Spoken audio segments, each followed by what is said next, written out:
Oke, bismillahirrahmanirrahim. Assalamualaikum warahmatullahi wabarakatuh. Jadi ini udah curhatan bagian ketiga.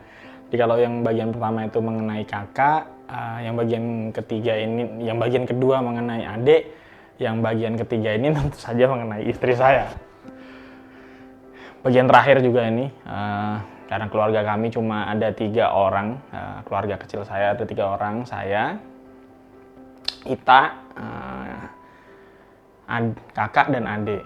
Jadi namanya memang kalau diakronimkan tuh Aufa, Abi, Umi, Faiz, Alfat. Jadi itulah sebenarnya namanya Aufa, kalau diakronimkan ya buat senang-senang aja.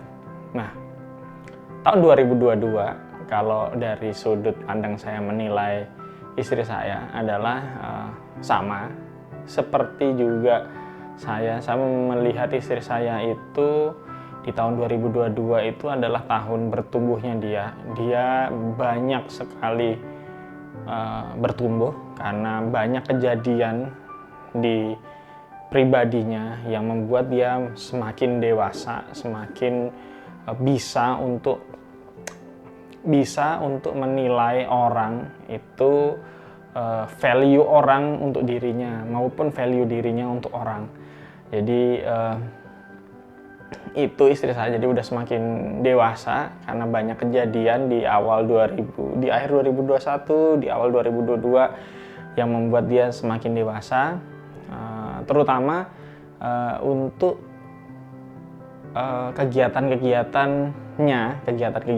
di luar rumah.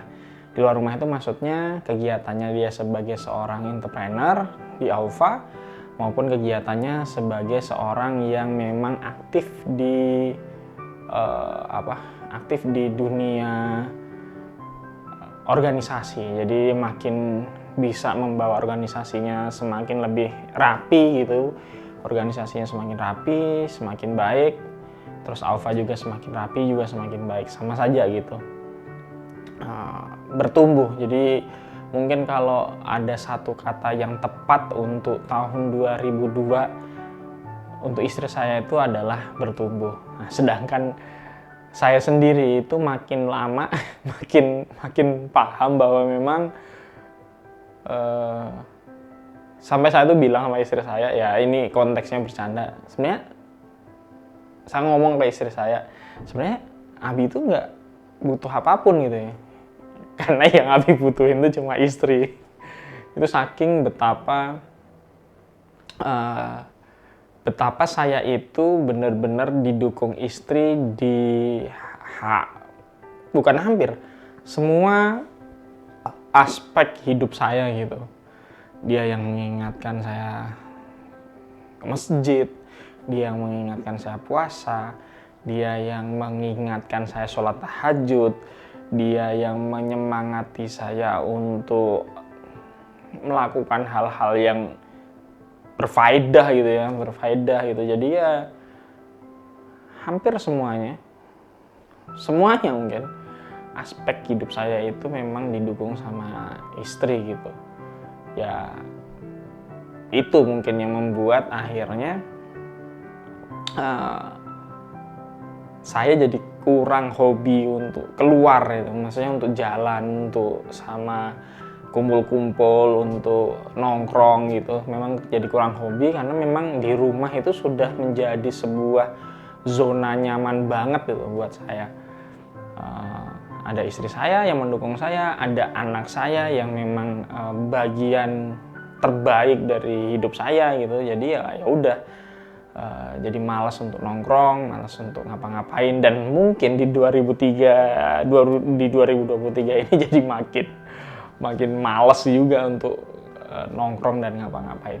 Ya itu sih kalau dari sisi pergaulan ya bukan masalah salah dan benar ya, karena itu memang preferensi aja. Tapi ya kenikmatan untuk nongkrong di rumah itu tuh memang lebih tinggi lah dibandingin untuk nongkrong di luar gitu. Itu kenapa ruangan kerja saya itu saya desain, atau bukan saya desain ya, lebih tepatnya apa ya, saya belikan atau saya saya maksimalin itu barang-barangnya sehingga membuat saya tuh semakin nyaman di rumah,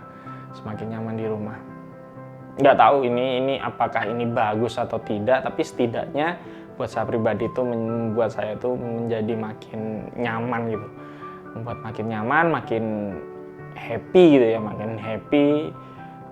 Terutama konteks ini adalah curhatan menjelang tahun 2023, berarti tentu saja membuat saya tuh semakin happy untuk menghadapi tahun-tahun 2023 ini yang sedang kita bicarakan, mungkin juga tahun-tahun berikutnya. Jadi ya oke, 2023 insya Allah saya siap.